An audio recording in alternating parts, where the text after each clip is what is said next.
We talk about the personality of chess. I We can mean, do both. I think that what the most interesting thing is the sort of, to some extent, the socio-political thing surrounding, what chess represented for so long. I think if you see a movie or something about it now, what they want to talk about is sort of like Bobby Fischer single-handedly taking down the entire Soviet regime, Right, in a weird match of two nerds over a table. Yeah. That's what I love, that there was a time that the most famous person in the world was the world chess champion. Yes, And it's like there's a romantic notion sort of for that time that like. And how long have people been? I mean, chess.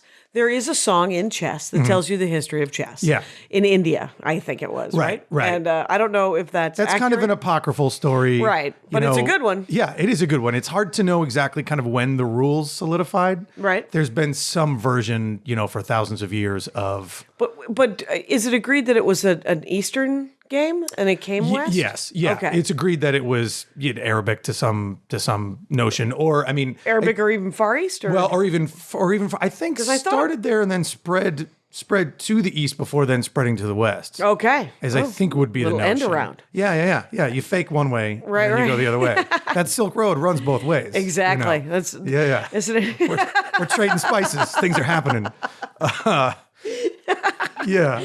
I want to put that on a pillow. There we go. The Silk Road runs both ways. I feel like that could mean something deeper than it really means. But right. Yeah. And whenever I say end around, I always think reach around. I don't know, just because it's just gross. Yeah. Anyway, I like that you've taken what would be like a sports term and just turned it into a sex term. Into a sex term. Well, weirdly enough, I don't know enough about the sex industry. You're living here in Van Nuys. Yeah. I'm here in Van Nuys. This is what this city has turned you into, Jackie. Exactly. In stand-up comedy, you'd think I'd get every dick joke ever. Yeah. Oh my gosh. And sadly not. Well, at this point, you just have to turn yourself off to them. Really. Right. I'm just like, oh, I see what you did there. Right. And call it a day. Mm-hmm. So good end around. Anyway, we're done. So DJ, what do you know about sort of early competition of chess? There was, until about the 1870s, it was unofficial.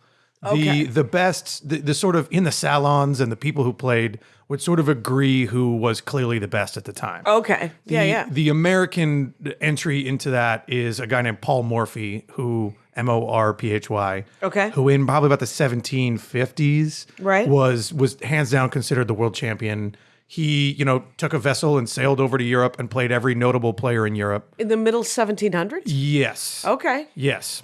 I'm going to say, this would be pre-Revolutionary War. Because 1870 was what you just said. 1870 is when the actual, recognized, there's a governing body that recognizes one champion through competition was in the 1800s. Okay. The 100 or 200 years before that, there was just sort of an agreement. Just sort of an agreement. You don't want to play that guy. Right. That guy's good. If it's or you known really want to that play this that guy. guy's the best guy in Paris, we'll send him to London and we'll talk about who the best guy in London is, and depending on who wins. Oh, interesting. We'll consider them the kind of the guy from this region and talk about some disposable income. Yeah, it's a rich man's game. To some extent. It was certainly in the time that you might be sponsored by your parents to go sail around the world to culture yourself for a couple of years. Sure. And you could do tour. But that guy, Paul Morphy, quit. I mean, he was on top, and then at 21 or something, he stopped playing. He went to law school and became a lawyer, and eventually died crazy and of syphilis or something like that. Oh, right, as everyone did. Yeah. In 1850, he was 21, so he would have been in his 30s during the Revolutionary War. If it was that, something like that. Who knows if he came back and fought the good fight? Yeah. A la Hamilton. Who knows? Yeah. I like it. We're so current. We're like, a la Hamilton, right, kids? Right. Hamilton? Right. Anyone? We're talking about musicals. Yeah. Let's go to the next. It's a hot ticket. Yeah. It's a hot ticket.